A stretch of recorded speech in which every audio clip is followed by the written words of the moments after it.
شروع اللہ کا نام لے کر جو بڑا مہربان نہایت رحم والا ہے۔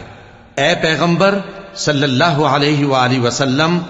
لوگوں سے کہہ دو کہ میرے پاس وحی آئی ہے کہ جنوں کی ایک جماعت نے اس کتاب کو سنا تو کہنے لگے کہ ہم نے ایک عجیب قرآن سنا جو بھلائی کا رستہ بتاتا ہے، سو ہم اس پر ایمان لے آئے، اور ہم اپنے پروردگار کے ساتھ کسی کو شریک نہیں بنائیں گے، اور یہ کہ ہمارے پروردگار کی شان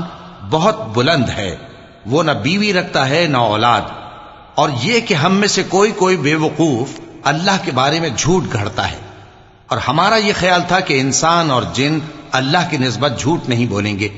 اور یہ کہ بعض بنی آدم بعض جنات کی پناہ لیا کرتے تھے تو اس سے ان کی سرکشی اور بڑھ گئی تھی، اور یہ کہ ان کا بھی یہی اعتقاد تھا جس طرح تمہارا تھا کہ اللہ کسی کو نہیں زندہ کرے گا، اور یہ کہ ہم نے آسمان کو ٹٹولا تو اس کو مضبوط چوکیداروں اور انگاروں سے بھرا ہوا پایا،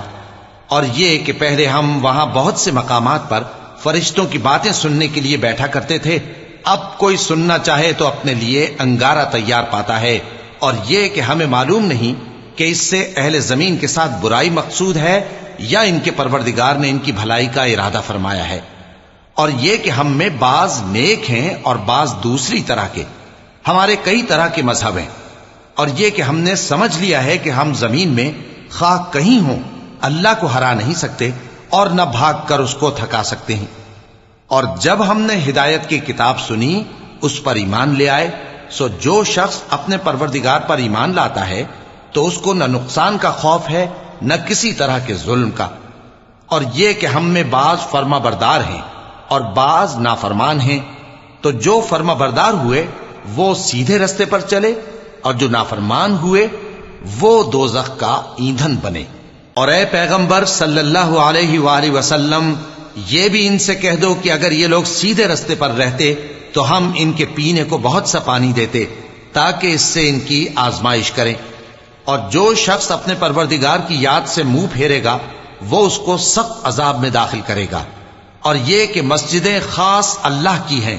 تو اللہ کے ساتھ کسی اور کی عبادت نہ کرو، اور جب اللہ کے بندے یعنی یہ پیغمبر صلی اللہ علیہ وآلہ وسلم اس کی عبادت کو کھڑے ہوئے تو کافر ان کے گرد ہجوم کر لینے کو تھے۔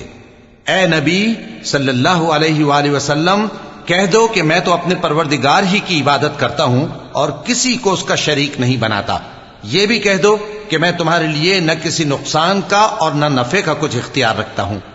یہ بھی کہہ دو کہ اللہ کے عذاب سے مجھے کوئی پناہ نہیں دے سکتا اور میں اس کے سوا کوئی جائے پناہ نہیں پاؤں گا، ہاں اللہ کی طرف سے احکام کا اور اس کے پیغاموں کا پہنچا دینا ہی میرے ذمہ ہے، اور جو شخص اللہ اور اس کے پیغمبر کی نافرمانی کرے گا تو ایسوں کے لیے جہنم کی آگ ہے، وہ ہمیشہ ہمیشہ اس میں رہیں گے، یہاں تک کہ جب یہ لوگ وہ دن دیکھ لیں گے جس کا ان سے وعدہ کیا جاتا ہے، تب ان کو معلوم ہو جائے گا کہ مددگار کس کے کمزور ہیں اور شمار کن کا تھوڑا ہے۔ کہہ دو کہ جس دن کا تم سے وعدہ کیا جاتا ہے میں نہیں جانتا کہ وہ عنقریب آنے والا ہے یا میرے پروردگار نے اس کی مدت دراز کر دی ہے۔ وہی غیب کا جاننے والا ہے، سو کسی پر اپنے غیب کو ظاہر نہیں کرتا، ہاں جس پیغمبر کو پسند فرمائے اور اس کو غیب کی باتیں بتا دے تو اس کے آگے اور پیچھے نگہبان مقرر کر دیتا ہے تاکہ معلوم فرمائے کہ انہوں نے اپنے پروردگار کے پیغام پہنچا دیے ہیں، اور یوں تو اس نے ان کی سب چیزوں کا ہر طرف سے احاطہ کر رکھا ہے اور ایک ایک چیز گن رکھی ہے۔